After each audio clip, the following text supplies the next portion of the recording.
Welcome to Rainbow Country. This isn't just a podcast.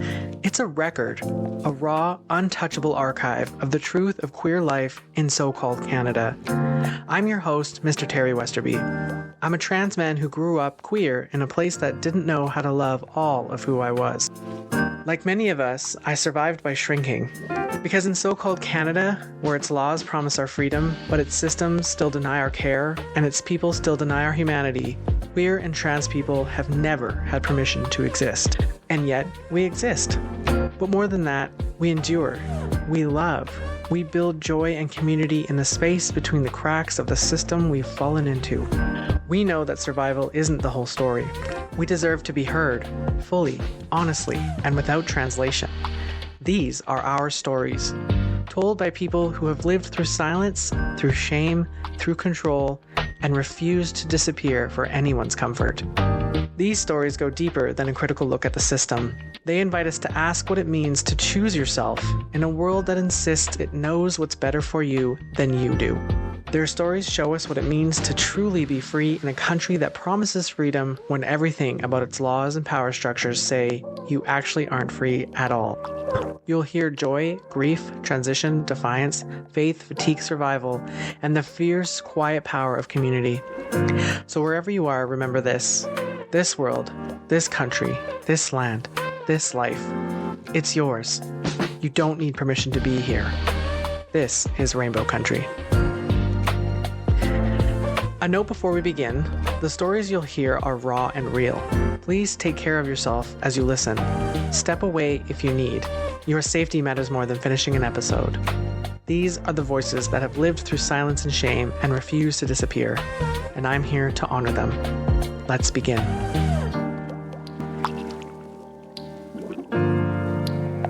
Today's story belongs to Stace. Stace grew up being told she had to choose her faith or her love. Her church and family said she couldn't be both a lesbian and a Christian. For years, she chose her faith, ending relationships that made her feel whole because home felt safer when she denied that part of herself. And yet rejection hasn't come from only the pews. Stace has found that even within queer spaces, her faith is not always accepted. That double rejection from both sides was not what she expected. But eventually, Stacy realized she was never meant to split herself in two. She doesn't have to choose. Even though her church and family still turn their backs, she's building new community, one that welcomes all of who she is. Stace charts her own path forward, one step at a time, holding onto both love and faith, refusing to let either go. Now, with deep respect, this is Stace's story. My dad's parents came from the Ukraine, and so my grandparents on my dad's side, and they moved to Manitoba and were farmers, and so they had a pretty hard life in the prairies, and my dad had a pretty hard life in the prairies. But pretty early on, I think they started going to Christian evangelical church, and that's where he met my mom at the youth group, I think. And my mom was raised, evangelical as well. So same kind of like middle class. Well, I guess my mom middle class, my dad kind of like probably more working class, like lower, bit more poor, because farming in Manitoba is way different than farming in BC. It's not a money-making endeavor so much. Yeah, way shorter. Yeah, especially years and years ago. But they struggled a lot financially and stuff. But in terms of the faith background, they grew up that way. And I don't think they necessarily ever, I haven't really had a lot of conversations with my mom about that, but just that as far as I understand, they've always sort of like, oh yeah, this is the right faith. And we just like, this is how it is. You get married, you have kids, your kids are Christian. They get married to, hetero relationships. They have kids. We just kind of continue that cycle. And that's the way it should be. That's the way it needs to be. And if it's not that way, then we have failed our own God. We have failed the system, and nothing else can really work. So I think that's why something broke inside of them.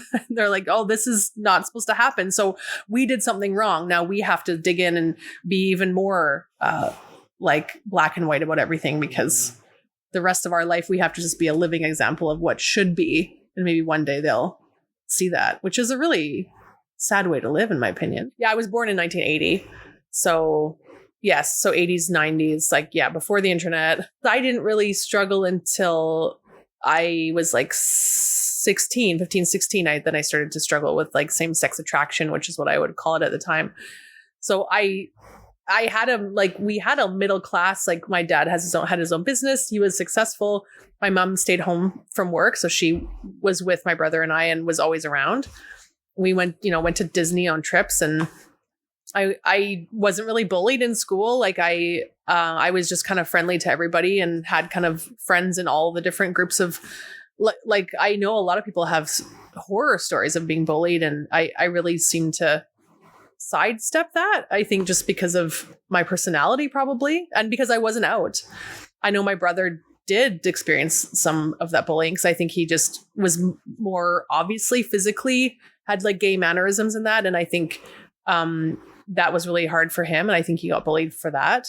But I managed to get under the radar. It was just always harder on like more effeminate type boys, right? Just right away. Whereas, yeah, girls, like if I didn't have this haircut, but I didn't.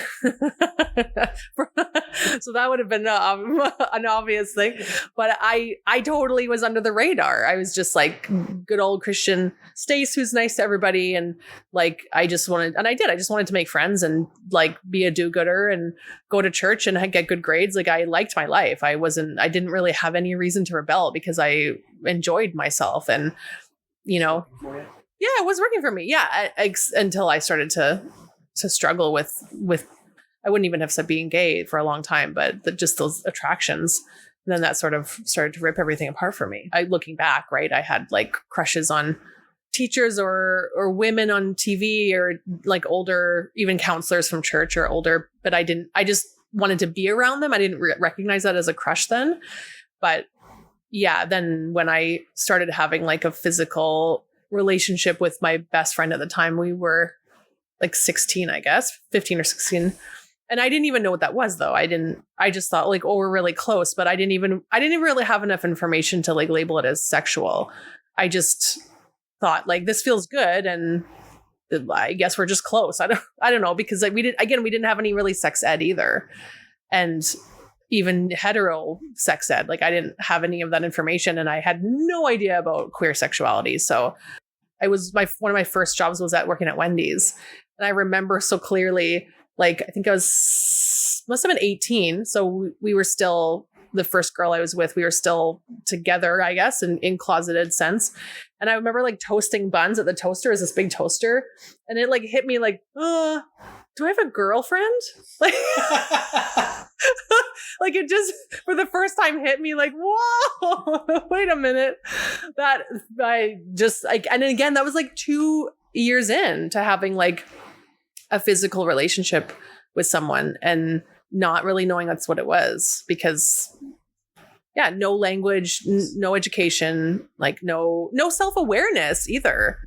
Right. It's just like the only way to sexuality is to be with a guy. So I'm not with a guy. So I guess I'm not sexual. Like, you just have one binary thing, like way of thinking about it. And I even like, I was never allowed to stray from that. It just, until I found myself literally in the middle of it. I'm like, oh, I think this is though probably different than this is such a wake up call. It is a coming of age in lots of ways. Like, oh, wait a minute. This is not what I think this is supposed to be happening. I think this is probably not okay. Well, that's exactly how they raise queer people. They literally make it illegitimate to even think that it's an option.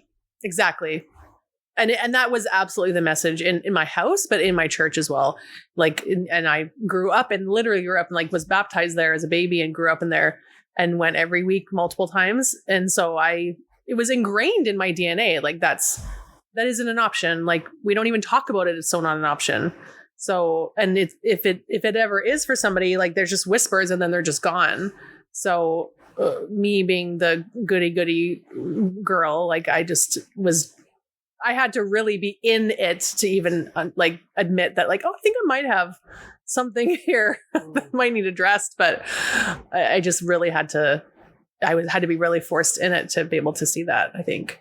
Yeah, because then I was like, oh, I think this is something that is more than I want to admit. And what does that mean for me? Like, And is it a phase, or it was also just that feeling that I remember of like, it was so natural, and you probably experienced this too, but like I had tried to have boyfriends, and and my brother has said this too, it's like kissing plastic. He tried with girls. Yeah. I was like, I totally understand that. Like the couple boyfriends that I had, I just used to think I was just like such a good Christian, because I'm like, I'm not tempted by you at all, because I'm like super good Christian. Like, I don't know what these other girls are like wrestling with. But then I go sleep with my girlfriend when it's like, but I didn't can think of that as like, that's not the same. That's different. We're just close. But my boyfriend, like, we are just going to kiss because I'm super purity culture. So like, that's it. But then they weren't happy with that. I was like, what's your problem? You're not as good a Christian as me, obviously. Like, you want more than this? No. But I just, that unawareness within myself, that like, I just thought, oh yeah, I'm just that kind of a faith-based person. No, because I had no control over myself when it came to girls. So like, but that was just naturally how I was wired to be drawn to that. And no one describes, this is what happens when you fall for someone. This is how it feels right. to be attractive. Yeah. So how would you know? Yeah, exactly. Yeah. And even the first time that I kissed a girl, or she kissed me, and I was like, I had a sense maybe that would happen. And all I remember feeling was like, oh, this is interesting. Like, this feels good. And I'm just going to like, let whatever's going to happen here happen, because I like it. But that awareness in my body when I was with a boy being like, oh, he probably expects this. And I hate it. Like, I hate it. And I never, ever went further than that with a guy, because I knew that that would be like a violation to my body. Like, to know that without even having to experience it, that's like information that was already there, which is really interesting to me to know that was so clear. I'm grateful that was clear for me, but that was also hard, because I'm like, oh, I guess hopefully this will change when I eventually get married to a guy. Yeah. But that was a huge fear of that sort of intimacy that felt like, to say that something's a violation versus like a sacredness that you share with somebody, like, that's really fundamental. But when that fundamental belief in your own body is opposite of what you think it should be, then what the hell do you do? That's really scary. And I think that's when people start to numb, and, especially from the church, because they're like, no, but this can't be the truth that's inside of me, because it's not allowed. So just oppress for sure. My very first relationship, was like, with my best friend. So we from church, and we were like in our youth group, and we had a large group of friends, and obviously no one knew, because we acted really differently externally and then behind closed doors it was different. And it became very like abusive, like emotionally abusive, and she became very possessive, and it became really damaging. But then she would use it over me, like hold it over me in a way of like, if you ever leave me, like, I will tell the pastor, I will tell your parents, I will tell the world what we've been doing, knowing that for me that would break me apart, because I was so worried about people knowing about this, because I really believed it was sinful too for a long time. I was like, this is just something I can't help, like alcohol. I just can't help it.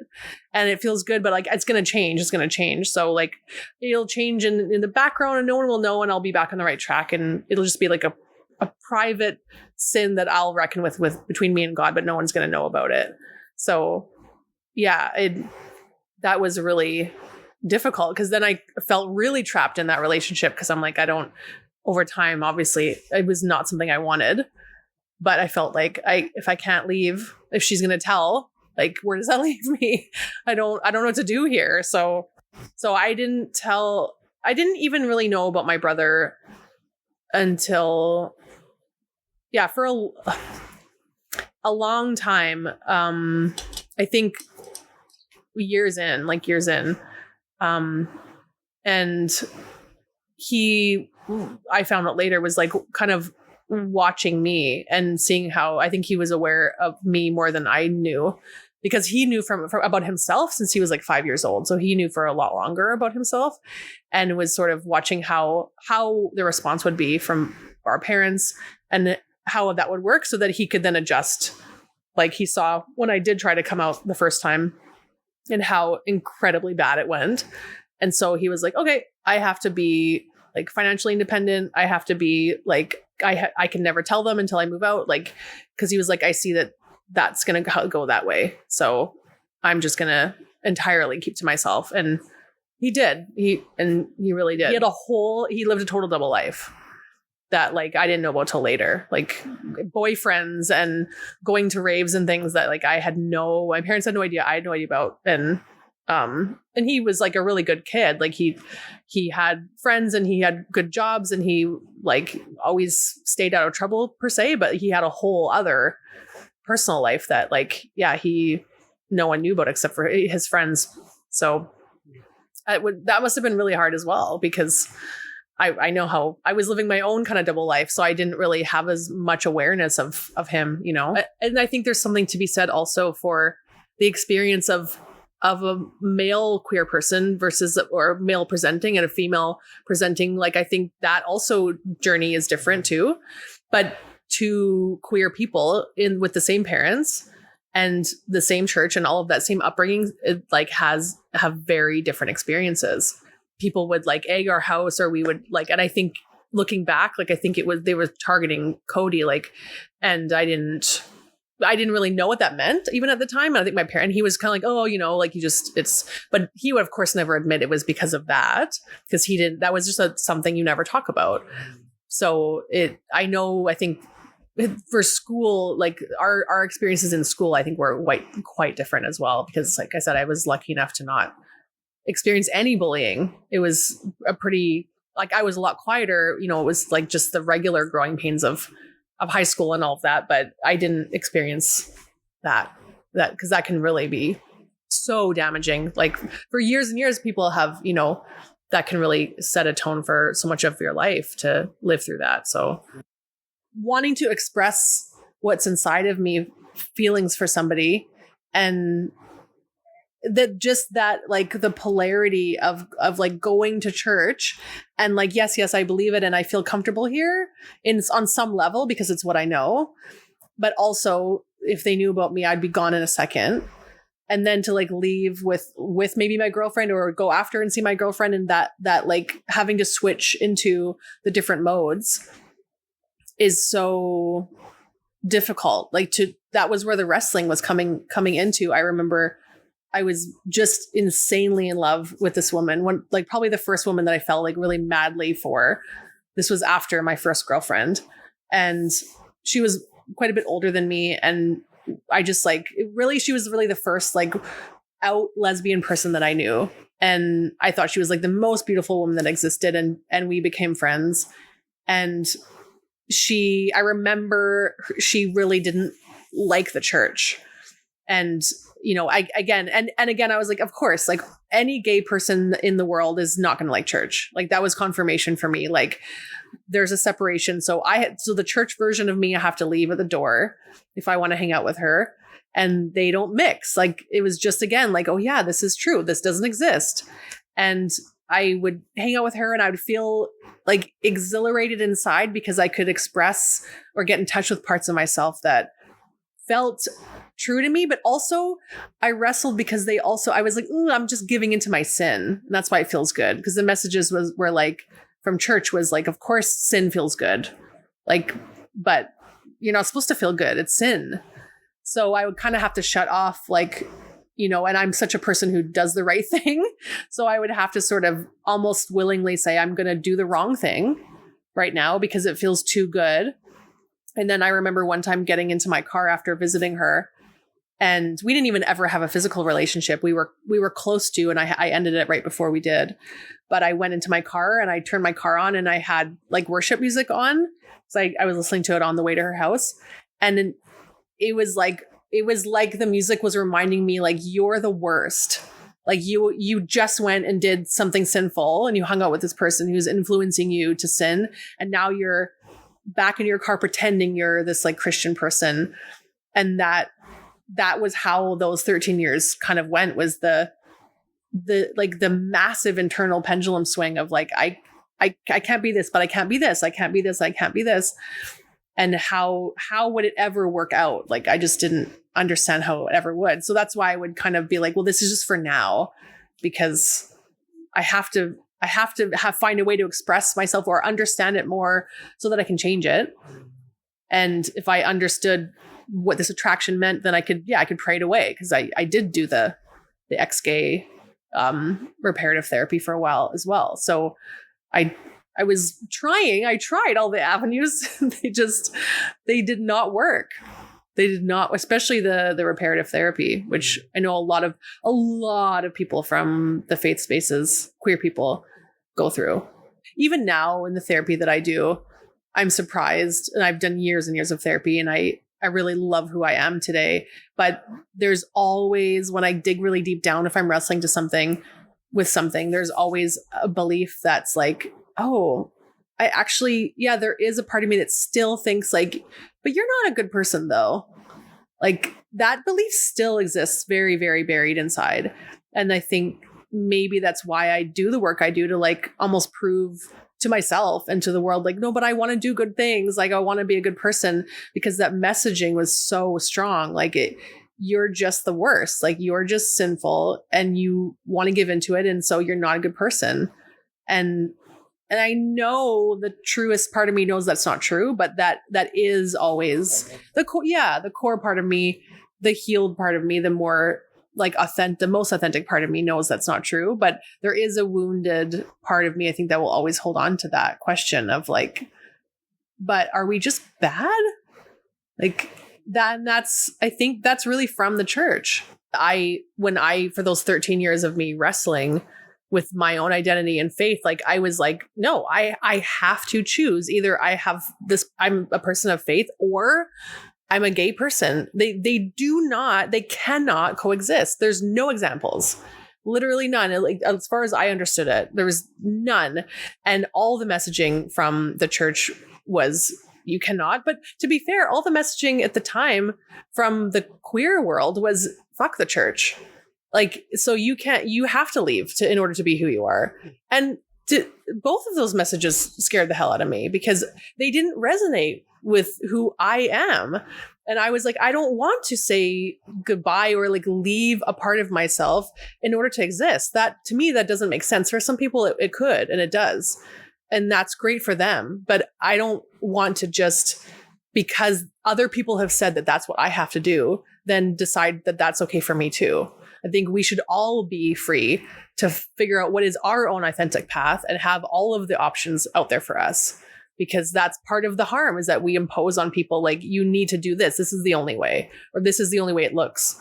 And that's really damaging for so many people. I had like a week of time before my 30th birthday by myself. And I, like, in my head, I was like, it's my time alone with God. And I've got enough information from the external world that I can't be this way. And there's so much chaos going on inside of me. And I knew that, like, I had never really wrestled with suicidal thoughts or ideation or any attempts or anything like that. But I knew if I didn't make a decision, I would start to, because 13 years of feeling at odds with yourself as a person who wants to do things in the world that feel life-giving and beautiful, it was destroying me. So I was like, I have to make a decision, and I just have to invite God into that and hope that I'll have that clarity at the end of the week. And I really didn't know that I would. I hoped I would. That was sort of my own leap of faith, to say, like, I'm going to trust that at the end of this time, I'm going to have an answer, and I'm hopefully going to have peace about it. And I did. I did. And that answer was one I didn't necessarily expect, to say, like, you, from God or whoever, maybe it was just from myself, but the combination of that you are fully a beautiful creation that I have made, as you are, you being gay, you having faith, you, all of you. And that not only resonated, but like just physically gave me so much peace, and took, like, literally that moment took away the chaos that had created massive anxiety and physical health problems for years, like that went away.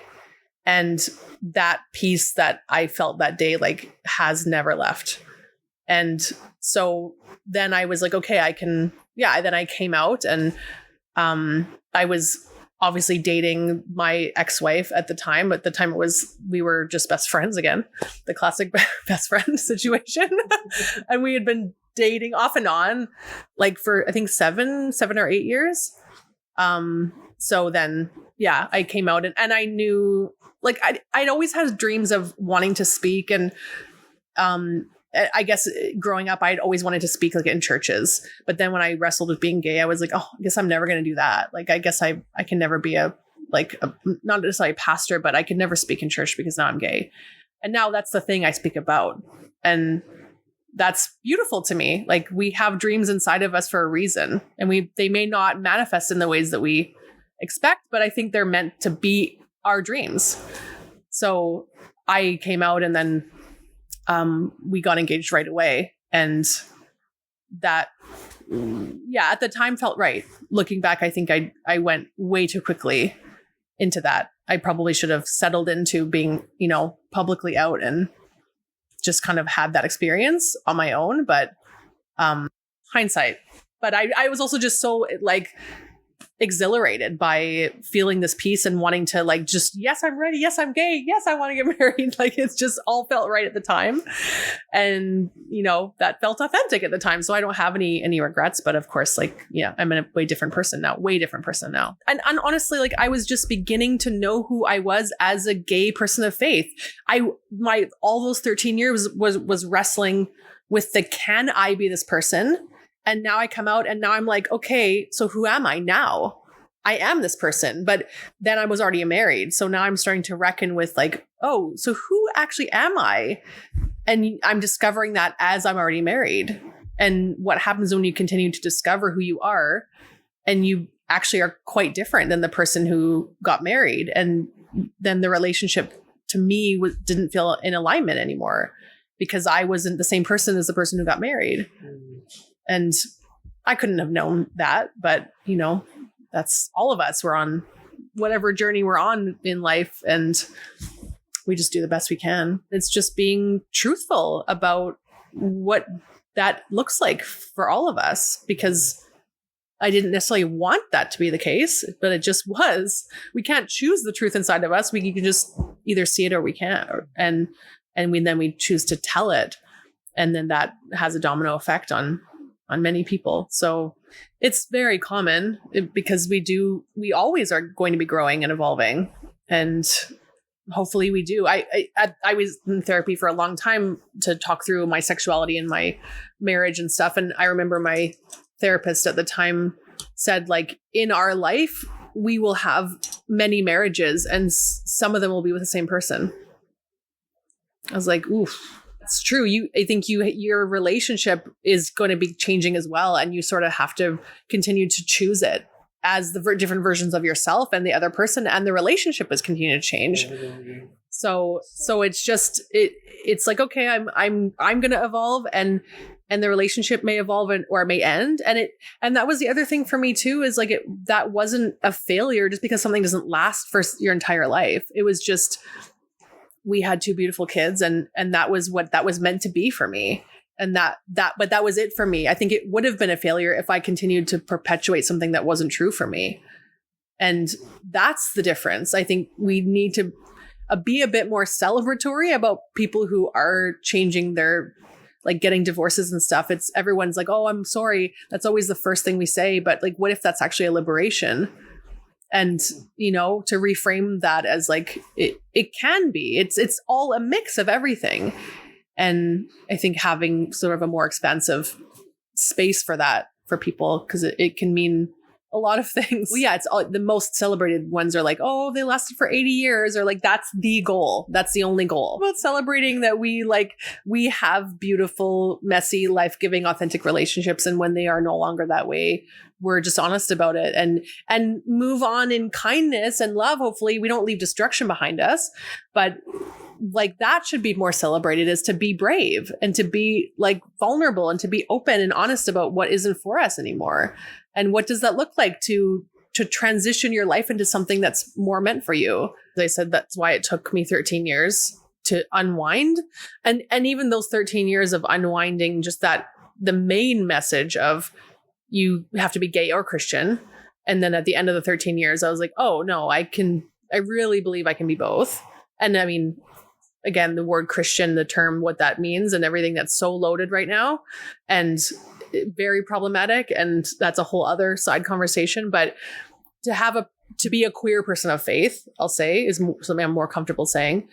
That 13-year journey was just so much wrestling with myself and yeah, having conversations with people that I trusted and sort of discerning, what does that mean for me? Like, I trust this person. It doesn't resonate though. Like, they're still landing on the same message that's backing up everybody else's message or the Bible's message, but it still doesn't resonate inside of me. And once I got to that place where you can't say what peace looks like to somebody, you can't explain it or draw it, or it just is or it isn't. You either have peace about yourself or you don't. And I just decided once I got peace about who I am in the world that I would move from that place. And it wasn't my job to convince other people. It was my job to just live authentically in that. And I do believe, as a person of faith, that like there's this sort of Christian idea that people will know something is good because of its fruit. And if something or someone is creating good, beautiful fruit, that means that the thing is good. And if it's creating really bad, terrible fruit, as we see a lot happening in the world, the thing is bad. And I really believe that. And I thought, I'm going to go into the world as who I am authentically. And I hope to create good fruit. And I hope to have beautiful conversations and be there for people and show up. And I just have to believe that that's enough. And if people don't believe me, that's not my work. I believe me. I'm being true to myself. And so after I came out was the beginning of that journey for me of then unwinding everything else. Like, what then does sexuality look like for me? And where do I put all this shame that I've had in my body for my whole life? Because I came out at 30 years old. Like, just because you can make a decision about yourself doesn't mean, as you know, that it erases years and years of programming and shame and guilt and all these doubts that you have inside of yourself. They manifest and they start to come up, and they have to be unwound in different ways too. And then, I got married right away. So then it slowly started to affect my marriage, because I started to realize, like, I didn't necessarily make choices based on the most authentic version of myself as I continued to evolve. I just made the choice that was authentic to myself then, but I didn't have all the information about myself.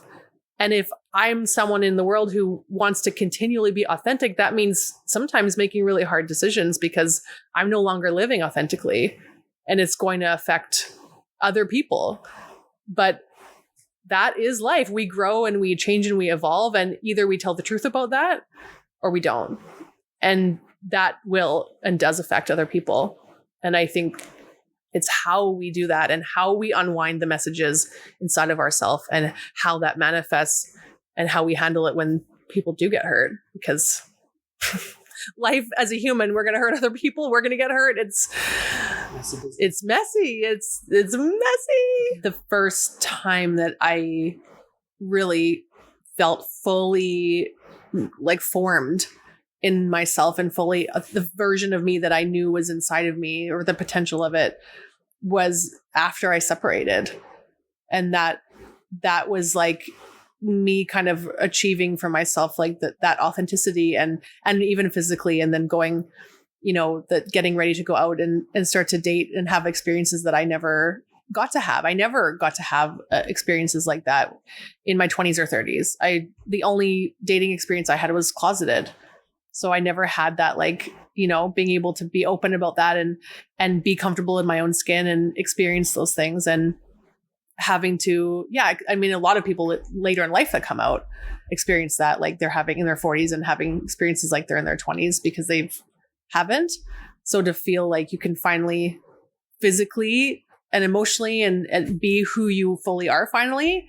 And then what does that look like? And to move from that is, it's a very different place. It was thrilling because I didn't think for a long time I would get that chance because I wanted so much to make my marriage work.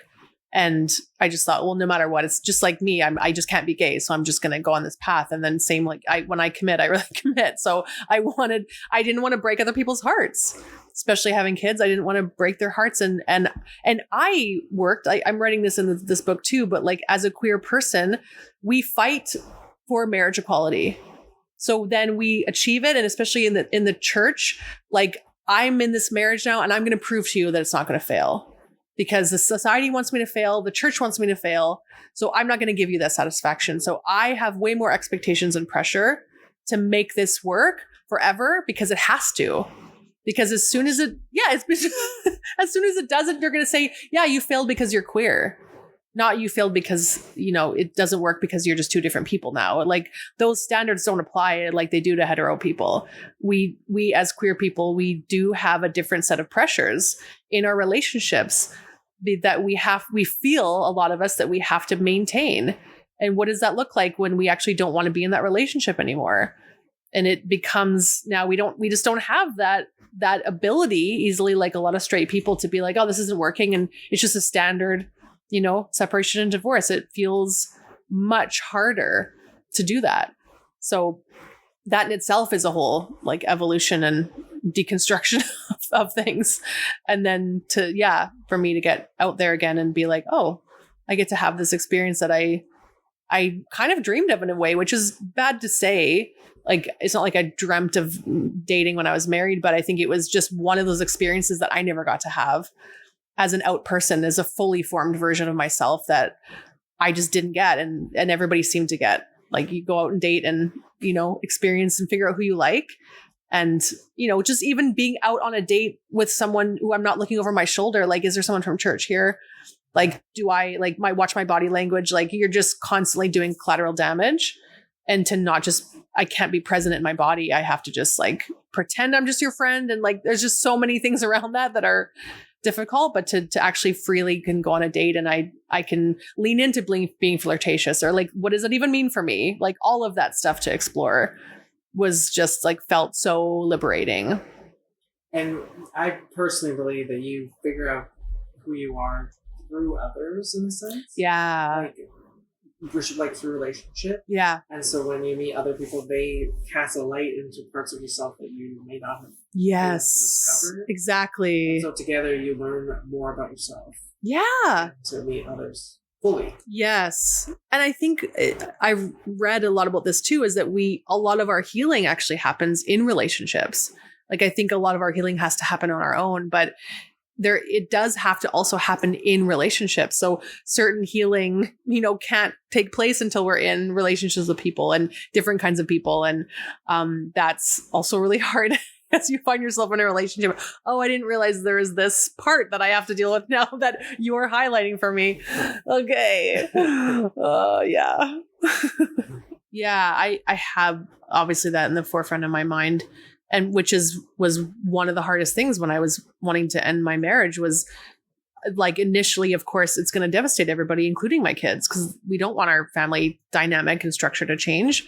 But I also want to model for them that if they're in something that's out of alignment for them, that they have the bravery inside of themselves and the courage to say, this isn't for me. And in love, I have to say, I have to walk away. And I'm going to walk through that. And I tried my best to walk through that and hold on to the love and hold on to the kindness and have those hard moments together. But what am I modeling for them? I don't want them to stay in something that is not going to serve them, or that they feel obligated to, or that isn't reflective of what's happening inside for them. And hopefully one day they will see that too. But it's that awareness, especially when you have kids, that they may never see that, and they definitely won't see that for a long time. And they may be very angry at me for the decision because it's so painful. And to be able to hold that and just know for myself that it is the right thing for me. And so I have to believe it's the right thing eventually for you too. And that's all we can do, really, is, again, follow that alignment, follow that true voice, and believe that it will be okay in the end.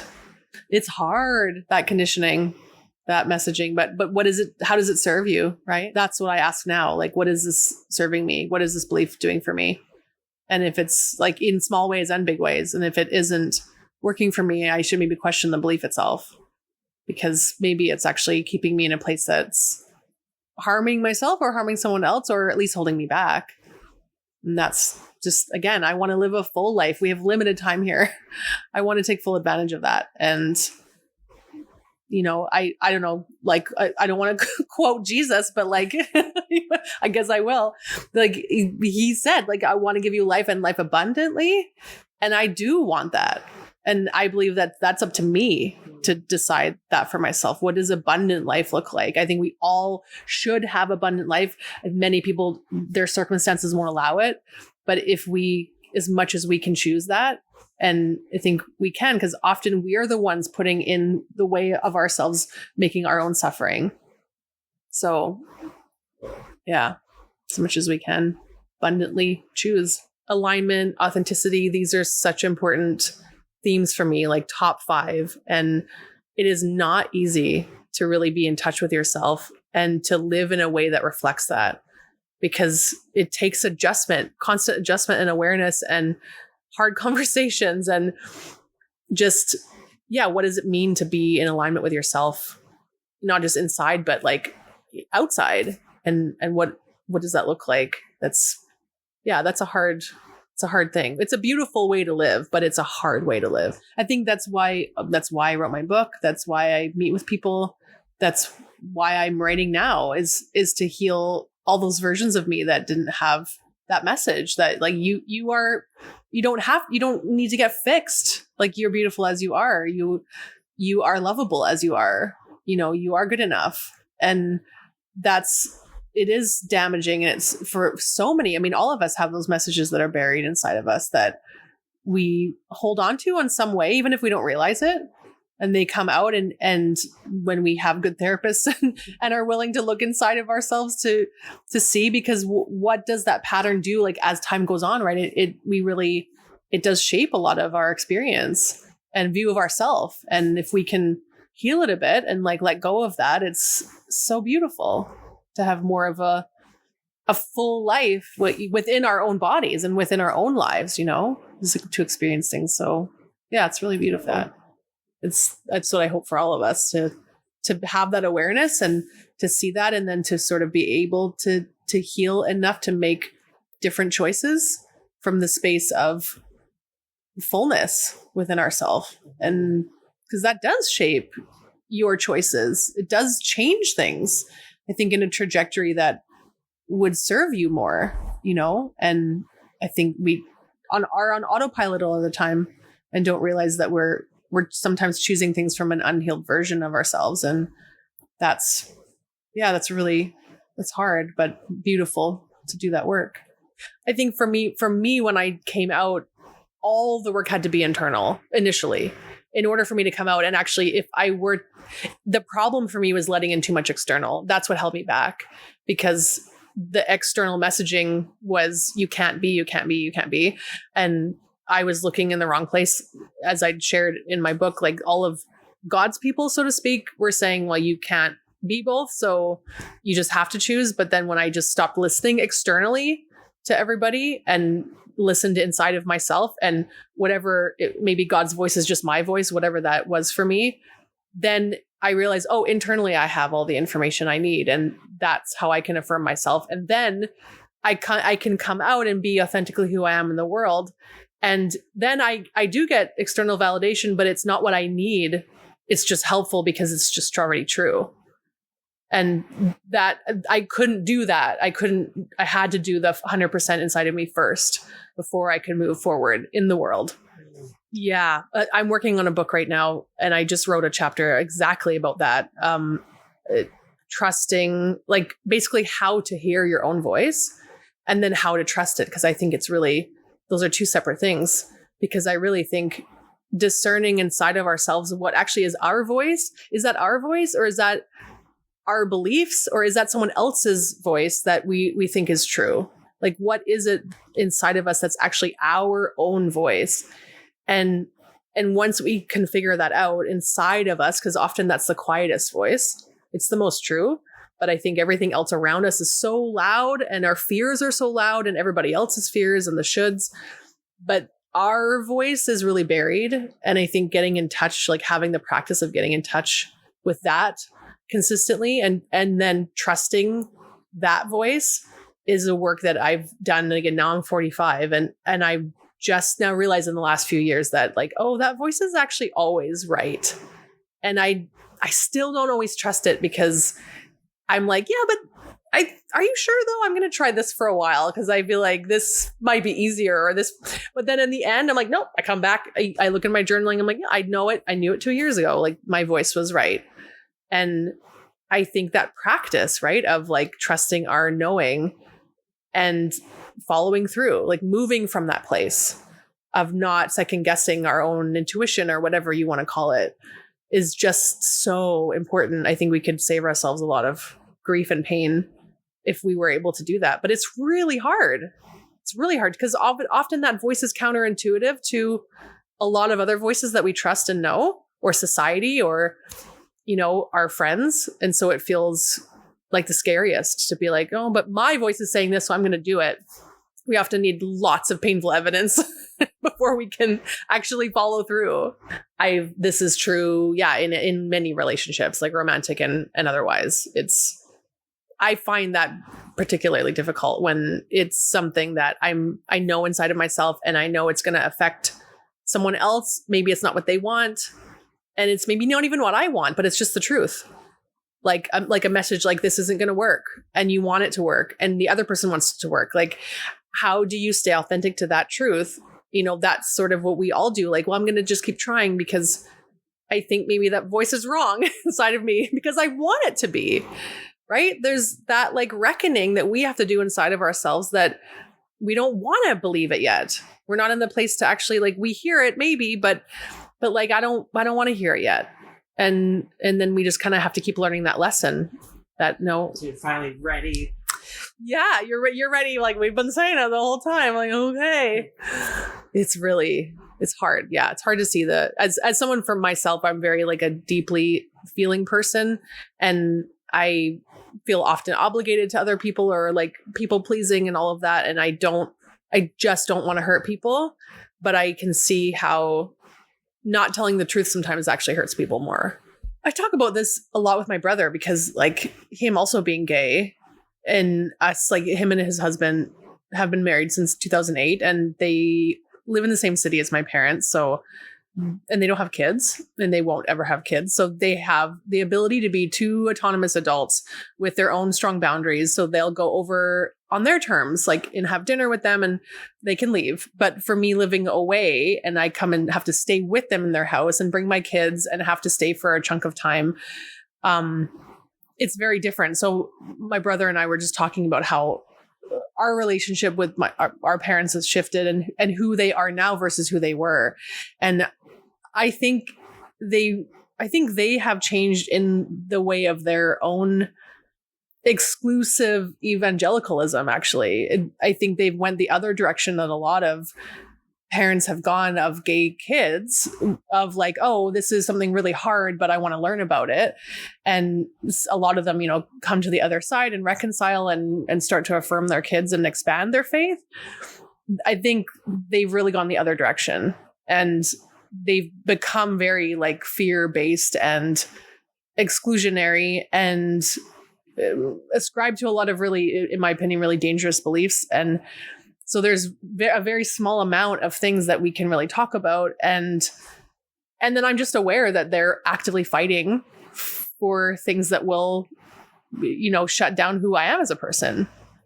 And like politically and in their church and even in their work, my mom works for a Christian school and, you know, I wouldn't be allowed to teach there or my kids wouldn't be allowed to go there. And to have that cognitive dissonance, to be super excited to tell me about it and not be aware that how can I celebrate that with you if that's something that would never affirm me as a person?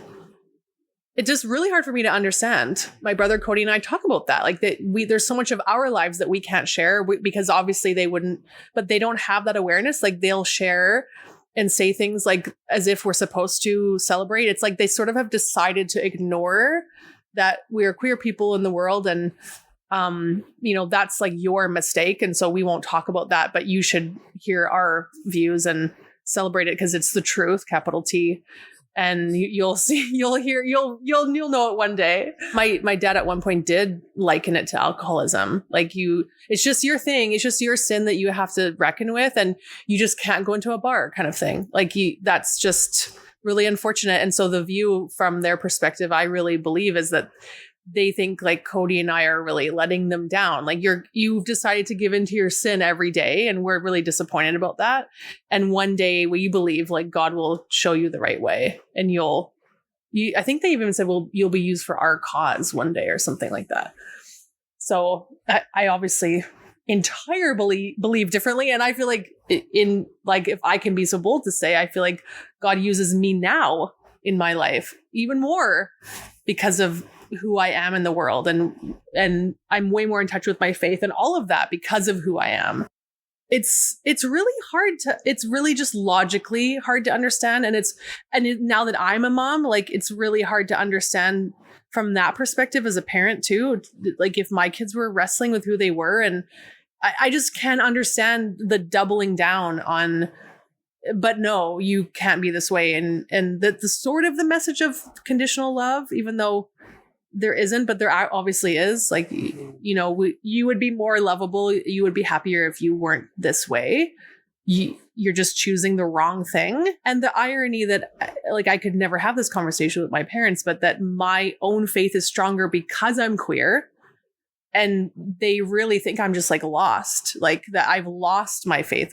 That's it's really something that we can never really even talk about because they really just literally can't understand it. And that's fine because I won't understand them. Obviously, that's not for me to understand. But then where do we find ourselves? Like how do we have reciprocal relationship then? Like, what does that look like when it's very one-sided? And I have to, in order to exist and be here, I have to turn off most of who I am and most of what I do to just sort of be here. And that's bullshit. I don't want to do that. I don't want to do that.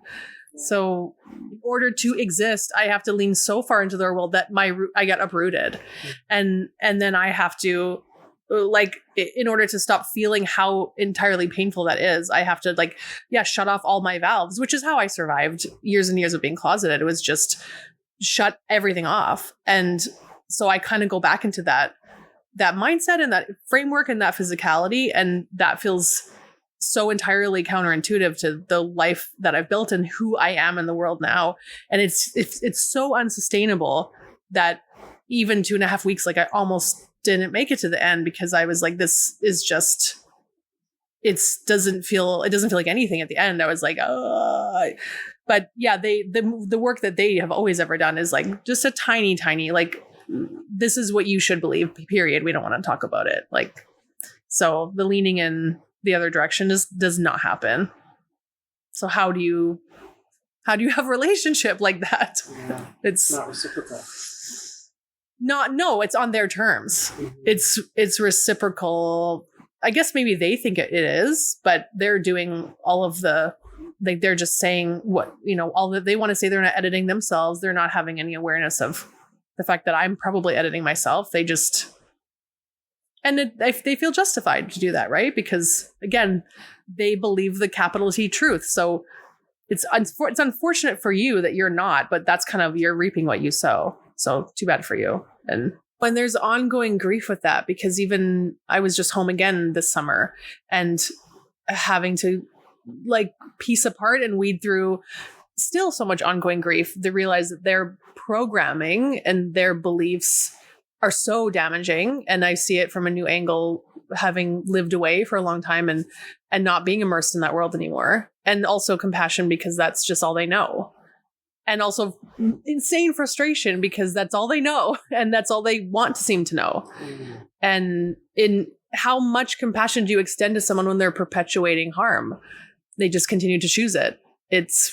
There's a point where obviously with my friends and my work and things where you can draw boundaries and say, actually, no, if you don't want to do that work, then no. But with family, it's so much harder to draw those boundaries and to do the work of the ongoing grief of like, this is what I want it to be and wish it was, and this is what it is, and have to let go of that expectation that it's just not, especially as my kids grow up and I realize that relationship with my kids is also growing and not into the thing I wish it was either.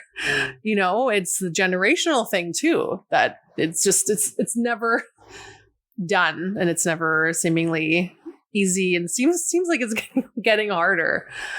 Yeah. And I guess especially this last summer, I had this realization that I've worked really hard in my life in BC to surround myself with people who really celebrate who I am as a person and celebrate the work I do and are proud of me, and I'm proud of me.